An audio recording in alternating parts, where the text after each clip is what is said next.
I think to me the interesting thing and kind of getting into our question too is what are you willing to take on? What L's?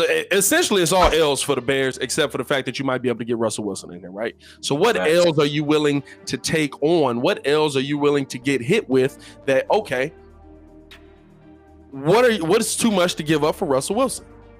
What is it at the end of the day, at the bottom line, when you look at the trade value, when you look at what this team is running out there with, what is too much to give up for Russell Wilson? Because, or is there for you guys in the chat, is there too much to give up for Wilson? Is there too much to give up for Wilson? Because to me, I think that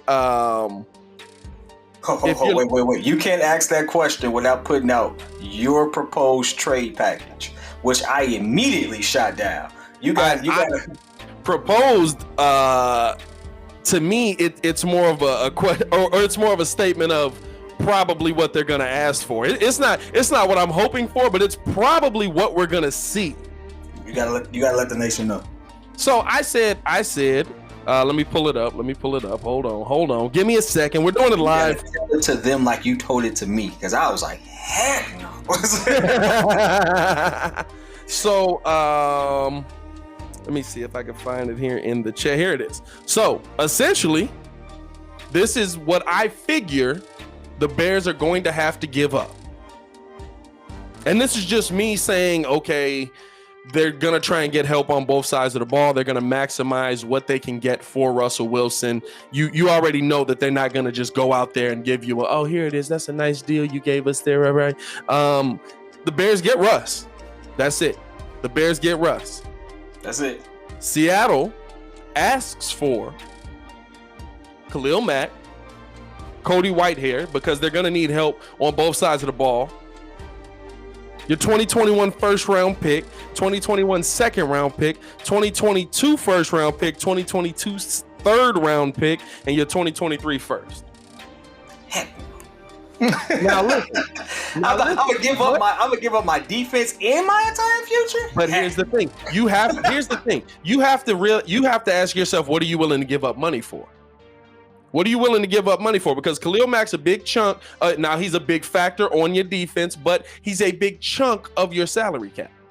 So if Khalil Mack is a big chunk of your salary cap, when you're sitting there looking at, okay, who can I give up? What move should I make? Who should I get out of here? You want to get rid of your big money players, a Khalil Mack, a Eddie Jackson. You want to try and hold on to your younger guys that are still on their rookie contracts. You want to hold on to a Roquan Smith. You want to hold on to a Jalen Johnson. And so when you're talking about what's too much to go get, yeah, you're giving up Khalil Mack. That seems huge. The pick, I think, is the picks to me isn't the problem with anybody.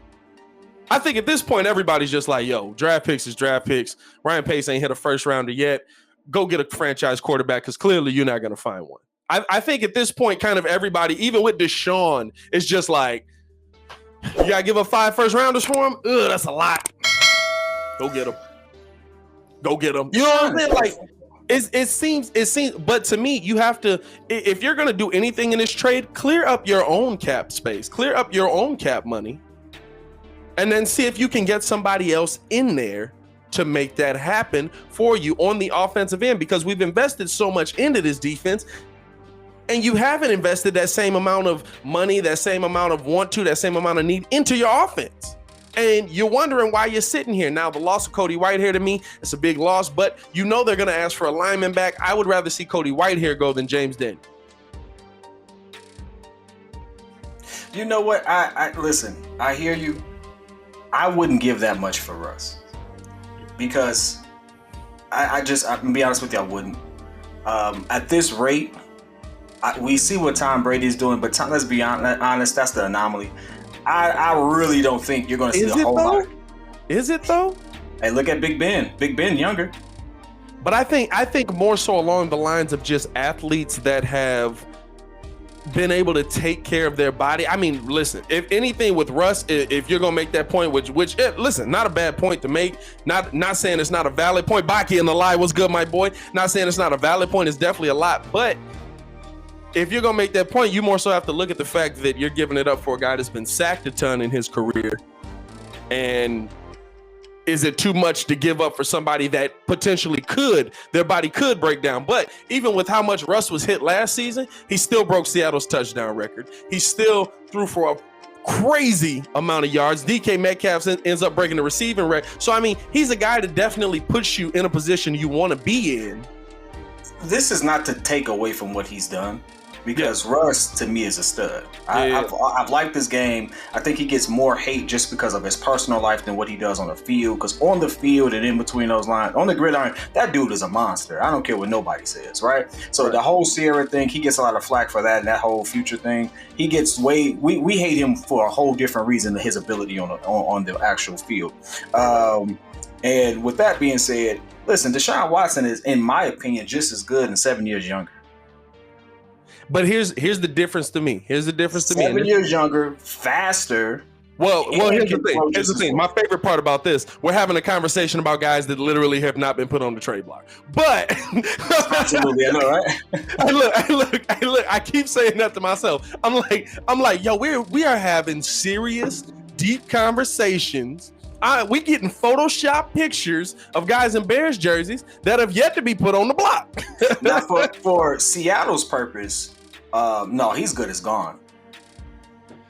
But that whole way, he's good as gone. Now, Texans is willing to play hardball, and you know what? From the organizational standpoint, I kind of dig what they said. It's like, yeah, we ain't answering the phone. I kind of dig that from obviously I hate it for the player, but it's just kind of cool that it was like, yeah, you could call, but don't expect to get answered. I respect that so much. Yeah, I do. I really do. But Seattle they're playing ball. They're fielding those calls. And so if they're going to field those calls and Russ is out there saying he's unhappy and he and Pete Carroll don't see eye to eye, and Pete is now actually the man of that organization, been doing some deep diving in there, and it's not rubbing him the right way, Pete Carroll's going to do what Pete Carroll wants to do.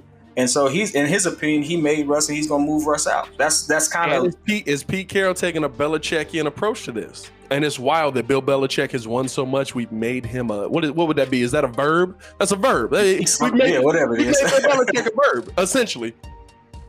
Is he taking listen, Russ don't want to be here. He's 32, still a lot of talent in them legs, but he's 32. He's 32. I gotta Let's get him out of here. Let's get a haul back. I got to address this one time.